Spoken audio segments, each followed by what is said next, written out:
ஒரு ராஜா இருந்தார். நாடு பூராவும் நிறைய மரங்களை நட்டு வளர்க்கணுங்கிறது அவரோட ஆசை. தானே அதுக்கு முன்மாதிரியாக இருக்கணும்னு நினைச்சார். அரண்மனையை சுற்றி மரங்களை நட்டு வளர்த்தார். இதை பார்த்துட்டு ஜனங்களும் அவங்கவுங்க வீட்டை சுற்றி மரக்கன்றுகளை நட்டு வளர்த்தாங்க.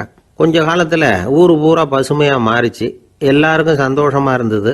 இது ஒரு பக்கம் இருக்கட்டும். இப்போ நான் சொல்ல போகிற கதை வேற. அதாவது அந்த ராஜா ஒரு நாள் தன்னுடைய அரண்மனையை சுற்றி இருக்கிற விதவிதமான மரங்களை எல்லாம் போய் பார்த்தார். எப்படி இருக்கிறீங்க அப்படின்னு ஒவ்வொரு மரத்துக்கிட்டையும் விசாரிச்சாராம். எந்த மரமும் சந்தோஷமாக இருக்கிறதா தெரியல. அது அதுக்கும் மனசில் ஒரு குறை. முதல்ல ஆலமரத்துக்கிட்ட போனார். அது சொல்லிச்சு, மண்ணா, நான் நல்லா பெருசாக வளர்ந்துருக்கிறேன், அடர்த்தியாக இருக்கிறேன், கிளையெல்லாம் 4 பக்கமும் நல்லா படர்ந்து தான் இருக்குது.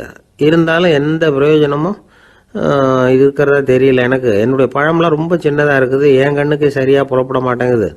நான் இருக்கிற சைஸுக்கு என்னுடைய கிளையில் இருக்கிற பழம்லாம் எவ்வளவு பெருசாக இருக்கணும். அது இத்தினூண்டு இருக்கிறது எனக்கு பெரிய அவமானமாக இருக்குது. இப்படி இங்கே நின்றுக்கிட்டு இருக்கிறதே ரொம்ப கூச்சமாக இருக்குது. ஒரு நல்ல புயல் வந்ததுன்னா பேசாமல் சாஞ்சு விடலாமான்னு பார்க்குறேன் அப்படின்னு புலம்புது ஆலமரம். சரி இருக்கட்டும்னு நினச்சிக்கிட்டு ராஜா அடுத்தபடியாக ஒரு அத்தி மரத்துக்கிட்ட போனார். அதுவும் புலம்ப ஆரம்பிச்சிட்டுது.